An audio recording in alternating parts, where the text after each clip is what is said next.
karibu ndugu kwa Kenya Kwanza Alliance. Tunatoa shukrani. We are happy that a party with such a history, led by good people, experienced public officers in this country, have voluntarily chosen to be part and parcel of the Kenya Kwanza Alliance.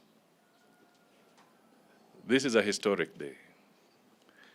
And ladies and gentlemen, when we said there would be an earthquake,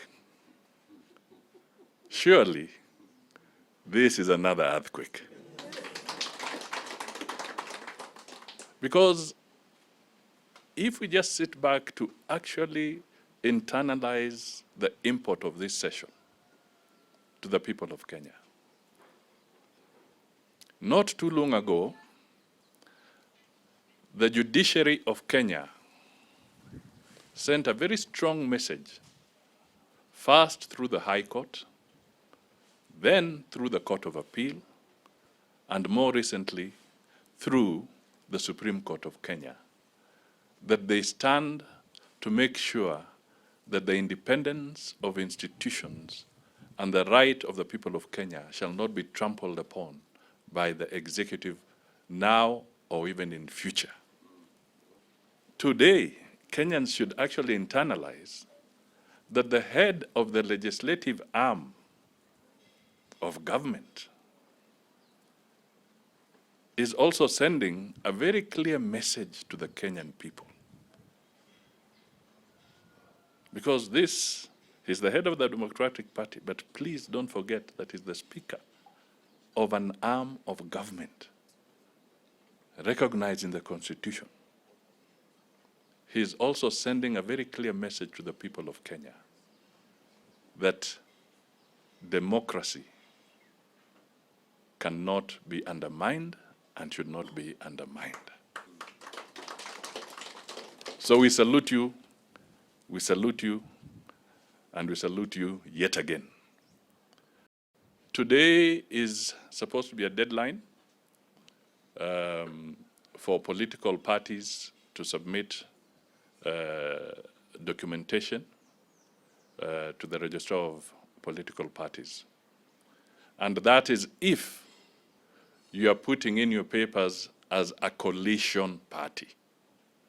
Because the recent amendments to the Political Parties Act introduced the component of a coalition political party.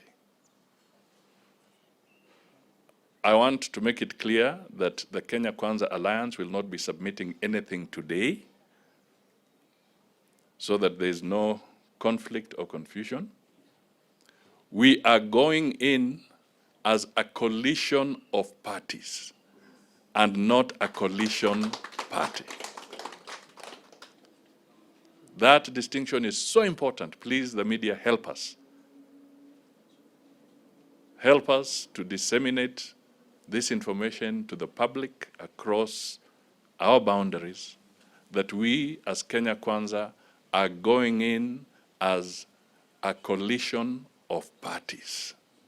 And that is to underpin exactly what the Speaker has said, that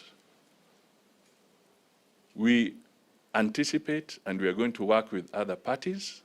We in Kenya Kwanza want to work with other parties, but also to give those parties the opportunity to be identified, to have their identity, to have their respect. As much as we work in a coalition, they also have to stand out and have their identity.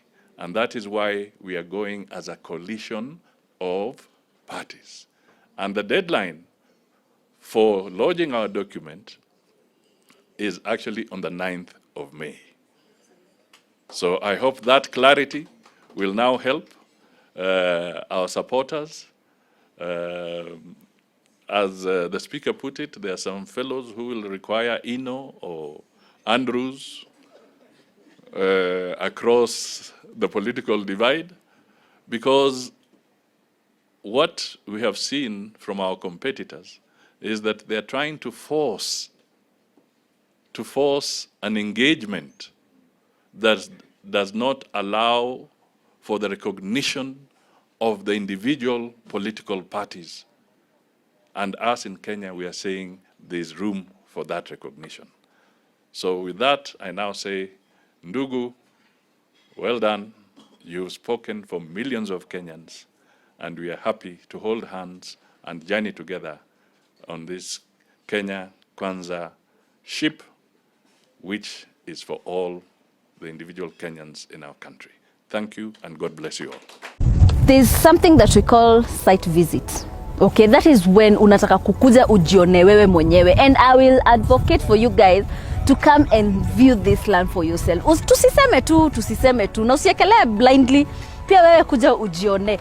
Every Saturday kuna kuwaga na site visit. Sawa, pale Kencom mnachukuliwa, and for more information just call this number down here, Fervent. They're going to help you with all the details that you want. I can tell you for sure, this place is legit. I can tell you for 100% sure. This place, Fervent, hawezi kutupa. Pesa yako haiwezi potea. Cannot, it can't. Haiwezi.